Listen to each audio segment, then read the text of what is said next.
नमस्कार प्रिय छात्राओं, अर्थशास्त्र विषय की एमए फाइनल की इस क्लास में नए सत्र में आपका बहुत बहुत स्वागत है। बच्चों, आपका जो पिछला सत्र था वो कोरोना महामारी की वजह से अधूरा ही छूट गया। आपकी परीक्षाएं नहीं हो पाई। मैं जानती हूँ कि पिछले जो 3-4 महीने थे वे आपके कितनी चिंता के अंदर बीते होंगे, क्योंकि आपके सामने ये असमंजस था कि परीक्षाएं होंगी या नहीं होंगी, होंगी तो कब होंगी। अब इस आफत के कारण, जो कि हमारी ज़िंदगी में पहली बार ही हमको देखने को मिली है और ऐसा हमने कभी इसकी आशा नहीं की थी, ऐसा कभी सोचा भी नहीं था, तो इस नई आपदा के कारण हमारी परीक्षाएं नहीं हो पाई और आप सब अगली कक्षा में प्रमोट कर दिए गए हैं। तो मैं डॉक्टर अरुणा कौशिक, इकोनॉमिक्स की आपकी टीचर हूँ। आपको आर्थिक विचारों का इतिहास जो आपका पेपर है वो इस क्लास में पढ़ाऊँगी। बच्चों, आपको मालूम है कि एमए फाइनल में आपके 5 प्रश्न पत्र हैं। इसमें से 3 जो प्रश्न पत्र है, अंतर्राष्ट्रीय अर्थशास्त्र, विकास का अर्थशास्त्र तथा लोक वित्त, ये तीनों पेपर आपके कंपलसरी पेपर्स हैं। इनके अतिरिक्त आपको 2 पेपर और पढ़ने हैं। हमारे महाविद्यालय में 3 ऑप्शनल पेपर्स संचालित हैं। पहला है आर्थिक विचारों का इतिहास, दूसरा बैंकिंग और तीसरा श्रम अर्थशास्त्र। तो आप अपनी रुचि के अनुसार इनमें से कोई से भी 2 वैकल्पिक प्रश्न पत्र चुन सकते हैं। मैं अरुणा कौशिक आपको आर्थिक विचारों का इतिहास जो विषय है वह पढ़ाऊंगी। तो आज इस पहली क्लास में मैं आपको बताना चाहूँगी कि कोटा विश्वविद्यालय कोटा के अनुसार आपका इस पेपर का पाठ्यक्रम क्या है, हमको कौन कौन से टॉपिक्स उसमें पढ़ने हैं, इन टॉपिक्स को पढ़ने के लिए हमको किन पुस्तकों की सहायता लेनी होगी या हम ले सकते हैं, तथा यह जो विषय है ये क्या है, इसको हम क्यों पढ़ते हैं। छात्रों, हम सब जानते हैं कि हमारा जो पाठ्यक्रम है वो 5 इकाइयों में बटा हुआ होता है। तो जो हमारी फर्स्ट यूनिट है उसमें हम आर्थिक विचारों का जो इतिहास है उसको पढ़ना शुरू करेंगे मर्केंटलिज्म या वाणिज्यिकवादी विचारधारा के साथ। बच्चों, हम सभी जानते हैं कि जो मनुष्य है उसका जब से जन्म हुआ है, या मनुष्य ही क्या किसी भी प्राणी को जिंदा रहने के लिए जीविका की, खान पान की आवश्यकता होती है, और हम अपनी जीविका अर्जित करने के लिए जो भी क्रियाएं करते हैं उन्हीं को हम आर्थिक क्रियाएं कहते हैं। तो जब से इस दुनिया का जन्म हुआ है तब से ही आर्थिक क्रियाएं हैं, और जब आर्थिक क्रियाएं हैं तो उनसे संबंधित बातें, उनसे संबंधित नीतियाँ, उनसे संबंधित नियम कानून भी अवश्य रहे होंगे। तो कहने का तात्पर्य यह है कि आर्थिक विचारों का जो इतिहास है वो उतना ही पुराना है जितना कि मनुष्य जाति का इतिहास है, लेकिन इस विषय को क्रमबद्ध तरीके से, सूचीबद्ध तरीके से लिखित रूप में पढ़ा जाने लगा लेट 17th 18th सेंचुरी से।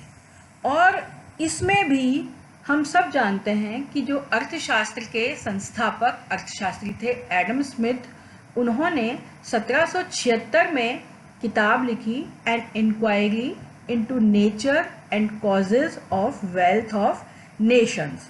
तो इस पुस्तक में एडम स्मिथ ने अपने पूर्ववर्ती जो अर्थशास्त्री थे या विचारक थे उनके आर्थिक विचारों को इस क्रमबद्ध तरीके से और वैज्ञानिक तरीके से प्रस्तुत किया कि अर्थशास्त्र को एक अलग विषय का दर्जा प्राप्त हुआ।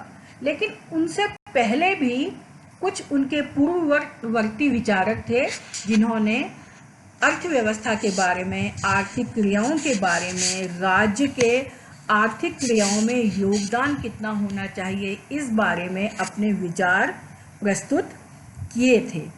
तो हमारा जो पाठ्यक्रम है वह शुरू होता है वाणिज्यवादी विचारधारा के साथ, जो कि 16वीं, 17वीं और 18वीं शताब्दी के भी आरंभ तक प्रचलित विचारधारा थी। यह जो विचारधारा थी, इस विचारधारा के अनुसार जब यूरोप में वैज्ञानिक पद्धति, वैज्ञानिक विचारधारा और आविष्कारों के कारण जहाज का, भाप के इंजन का आविष्कार हुआ और दुनिया में कनेक्टिविटी बढ़ी, तो दुनिया में आपसी जो व्यापार था वो भी बढ़ने लगा। और उस समय ये माना जाता था, स्वर्णमान प्रचलित था और यह आम धारणा थी कि सोना, चांदी और बहुमूल्य धातुएं ही किसी राज्य की समृद्धि का सूचक हैं। तो जब हम किसी वस्तु का निर्यात करते हैं तो हमको स्वर्ण और बहुमूल्य धातुएं उसके बदले में प्राप्त होती हैं, और जब हम आयात करते हैं तो हमारे देश से स्वर्ण का निर्यात होता है। तो वाणिज्यिक जो विचारधारा थी या वाणिज्यवादी विचारधारा थी, उसमें सामान्यतया संरक्षणवादी विचारधारा थी यह कि आयातों पर संरक्षण होना चाहिए, लेकिन निर्यात पर संरक्षण नहीं होना चाहिए, वह स्वतंत्र होने चाहिए। दोस्तों, हम जानते हैं कि 10वीं से लेकर 13वीं 14वीं शताब्दी तक विश्व में जो वैज्ञानिक आविष्कार हुए, उनका सबसे पहले जो इस्तेमाल था वो कृषि के क्षेत्र में हुआ, और जो कृषि थी वो परंपरागत जो तरीका था उससे निकलकर वैज्ञानिक कृषि की ओर अग्रसर हुई। तो जो बहुत सारे अर्थशास्त्री थे, उसमें से एक प्रमुख अर्थशास्त्री थे फ्रांसीसी अर्थशास्त्री कैने। इनका यह मानना था कि जो कृषि ही है वही उत्पादन का एकमात्र रूप है, यानी केवल कृषि ही ऐसा व्यवसाय है जिससे कि वास्तविक उत्पादन होता है। अन्य जो व्यवसाय हैं वो केवल उत्पादन का रूप ही परिवर्तित करते हैं। तो ये जो विचारधारा है इसको हम प्रकृतिवादी विचारधारा कहते हैं। तो इस विचारधारा के बारे में भी हम अपने पाठ्यक्रम में विस्तृत रूप से चर्चा करेंगे। उसके बाद, जैसा कि मैंने अभी आपको थोड़ी देर पहले बताया, एडम स्मिथ ने 1776 में जो अपनी पुस्तक an inquiry into nature and causes of wealth of nations प्रकाशित की, उसके साथ ही परंपरावादी आर्थिक जो विचारधारा थी उसका जन्म हुआ। तो इसके सबसे प्रमुख जो प्रणेता थे वो थे एडम स्मिथ। तो एडम स्मिथ के बहुत सारे जो विचार हैं, इनविजिबल हैंड, राष्ट्रों के धन के बारे में उनके विचार, अहस्तक्षेप की नीति, श्रम विभाजन तथा विशिष्टीकरण, श्रम की मजदूरी किस प्रकार से निर्धारित होती है, ये सब हम पढ़ेंगे। और आधुनिक युग में फिर से जो परंपरावादी विचारधारा थी, एडम स्मिथ की विचारधारा, उसका कुछ अर्थशास्त्रियों द्वारा पुनर्स्थापना उसकी की गई, वो भी हम इस पाठ्यक्रम में यूनिट 1 में पढ़ेंगे। इसके अलावा जो एडम स्मिथ थे उनके विचारधाराओं की बहुत सारे अर्थशास्त्रियों ने, जर्मन हिस्टोरिकल स्कूल था या समाजवादी थे इन्होंने, या मार्जिनलिस्ट जो अर्थशास्त्री थे, जो डिमांड के समर्थक अर्थशास्त्री थे, इन्होंने अनेक आधारों पर इसकी आलोचना की। तो एडम स्मिथ के विचारधारा की क्या आलोचना है वह भी हम इस यूनिट में पढ़ेंगे। दोस्तों या छात्राओं, हमारा जो यूनिट 2 है हमारे पाठ्यक्रम की, वह भी परंपरावादी विचारधारा पर ही आधारित है। एडम स्मिथ के बाद जो दूसरे प्रसिद्ध परंपरावादी अर्थशास्त्री हुए माल्थस, उनके विचार हम इस यूनिट में पढ़ेंगे। माल्थस का जो जनसंख्या सिद्धांत है वह हम जानते हैं अर्थशास्त्र का एक बहुत ही प्रसिद्ध सिद्धांत है। माल्थस के बाद सबसे प्रसिद्ध परंपरावादी अर्थशास्त्री डेविड रिकार्डो के हम विचार पढ़ेंगे।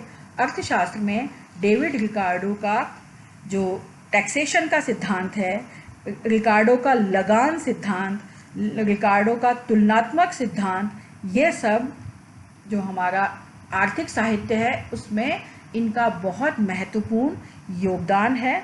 तो हम बहुत डिटेल में इसके बारे में सेकंड यूनिट में पढ़ेंगे। थर्ड जो यूनिट है वो हमारी परंपरावादी अर्थशास्त्र की आलोचना के साथ प्रारंभ होती है। इसमें इनके जो प्रमुख क्रिटिक्स थे, आलोचक थे, सिस्मांडी, फिर जर्मन अर्थशास्त्री फ्रेडरिक लिस्ट सीनियर, इनके बारे में हम पढ़ेंगे। जेएफ मिल के विचार भी हम पढ़ेंगे।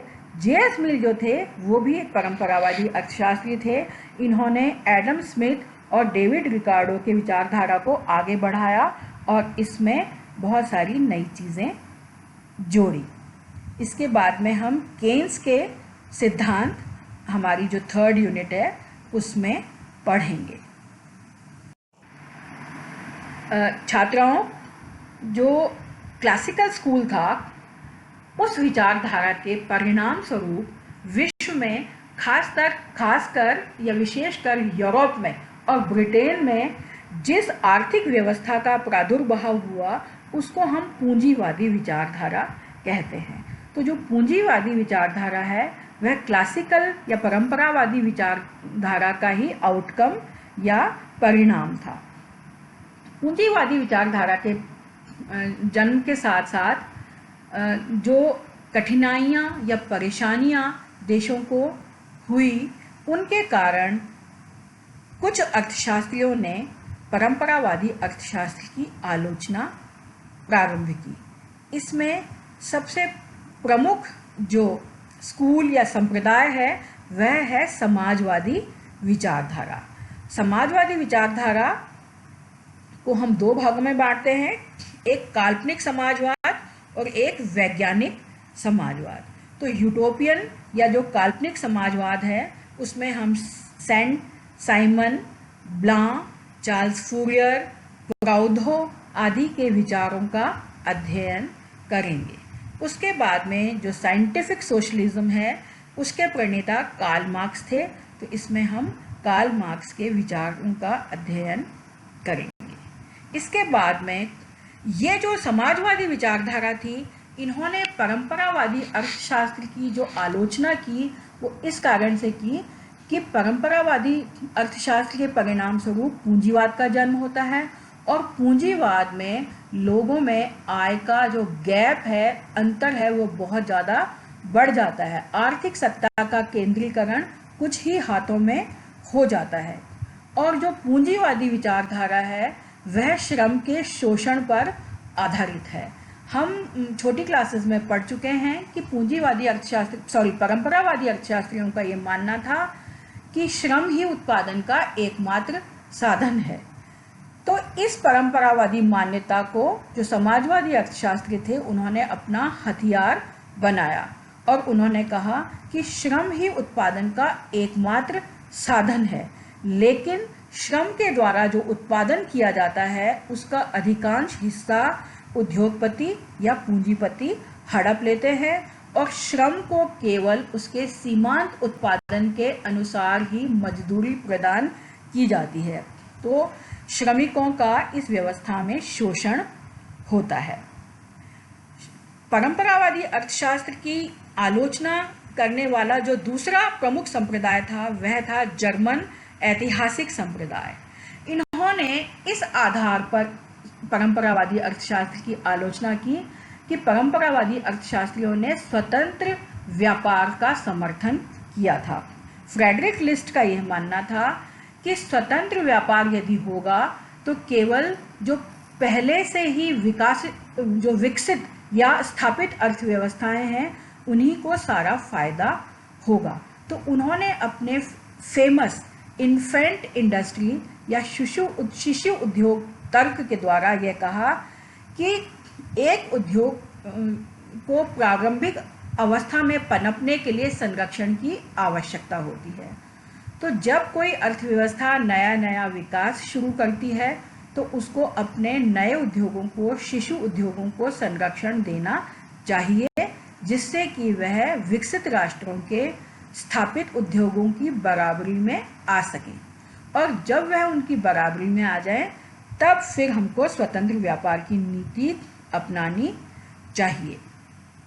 इसी प्रकार जो गणितीय अर्थशास्त्री थे उन्होंने भी क्लासिकल अर्थशास्त्र की आलोचना की।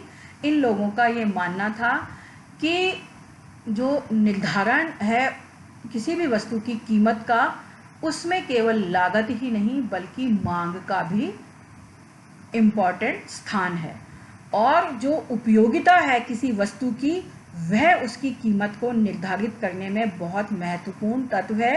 केवल लागत से ही वस्तु की कीमत का निर्धारण नहीं हो सकता।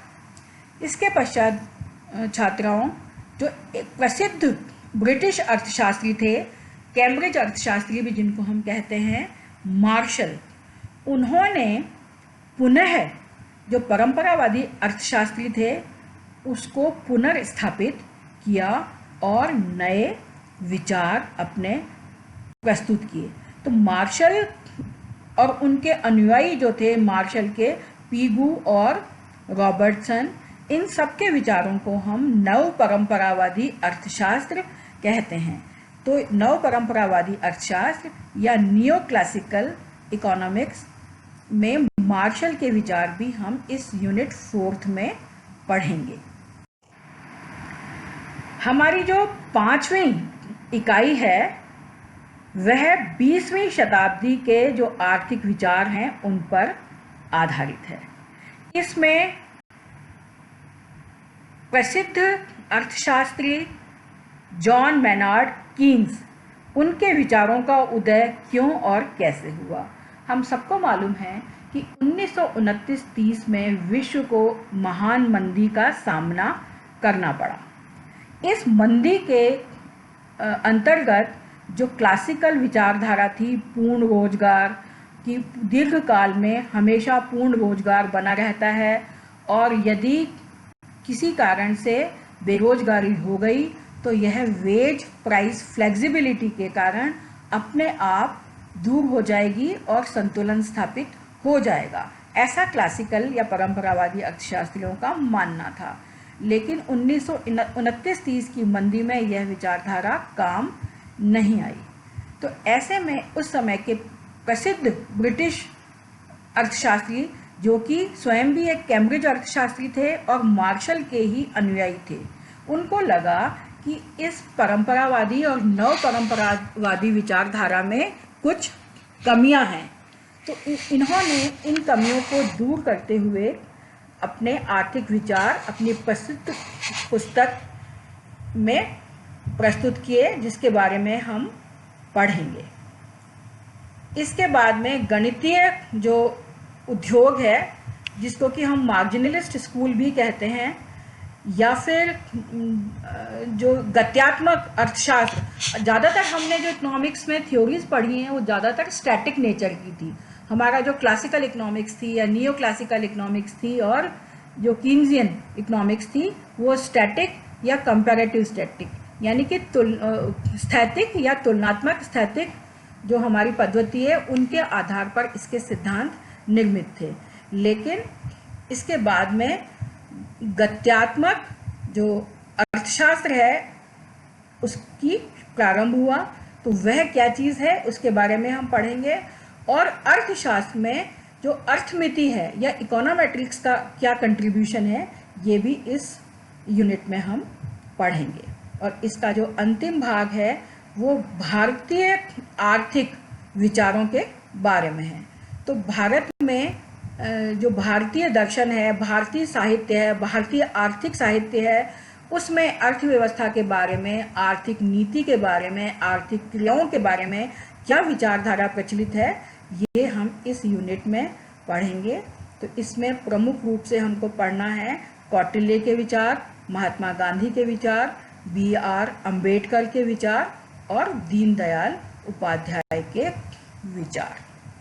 तो छात्राओं, यह था आपका पाठ्यक्रम। और इस पाठ्यक्रम को हम कक्षा में तो चैप्टर वाइज डिस्कस करेंगे ही, लेकिन इसको डिटेल में विस्तृत रूप में पढ़ने के लिए कुछ अच्छी किताबें मैं आपको इस पेज के ऊपर मैंने दिखाई हैं। तो हिंदी मीडियम के जो स्टूडेंट्स हैं उनके लिए MC वैश्य की किताब उपलब्ध है, आर्थिक विचारों का इतिहास। सिन्हा सिंघई की किताब उपलब्ध है, आर्थिक विचारों का इतिहास। और ये दोनों किताबें इंग्लिश मीडियम के स्टूडेंट्स के लिए भी इंग्लिश में भी उपलब्ध हैं। इसके अलावा कुछ और प्रसिद्ध अर्थशास्त्री और विचारक उन्होंने आर्थिक विचारों के इतिहास पर किताबें लिखी हैं। उसमें प्रमुख हैं LH Haney, Eric Roll, Gide and Rist. Gide and Rist की किताब का भी हिंदी अनुवाद बाजार में उपलब्ध है। जो राजस्थान हिंदी ग्रंथ अकादमी है उसने इस पुस्तक का, प्रसिद्ध पुस्तक का हिंदी अनुवाद निकाला हुआ है, तो यह भी आप पढ़ सकते हैं। इसके अलावा इंटरनेट पर बहुत सारे वीडियोस में और बहुत सारा मटेरियल इस जो विषय है उस पर उपलब्ध है। JK गालब्रेथ, शुम्पीटर, इन अर्थशास्त्रियों ने भी आर्थिक विचारों के इतिहास पर पुस्तकें लिखी हैं। तो बहुत सारा समृद्ध साहित्य इस विषय को पढ़ने के लिए हमारे पास उपलब्ध हैं।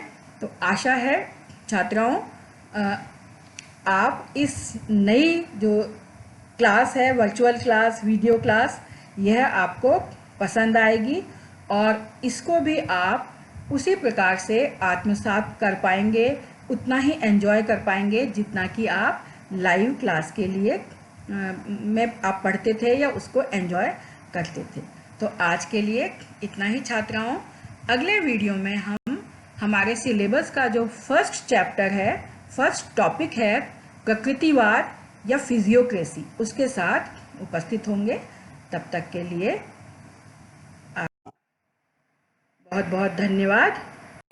यदि ये वीडियो आपको अच्छा लगा हो तो आप मेरे साथ, हमने जो अपना क्लास का व्हाट्सएप ग्रुप बनाया है उस पर कुछ कमेंट्स भेज सकते हैं, वीडियो के ऊपर भी कुछ कमेंट्स लिख सकते हैं।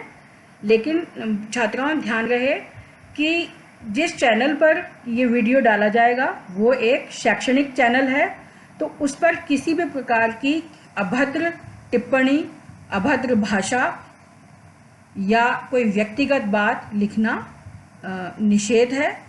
यदि कोई छात्रा ऐसा करेगी तो प्राचार्य द्वारा उसके ऊपर जो अनुशासनात्मक कार्यवाही भी की जा सकती है।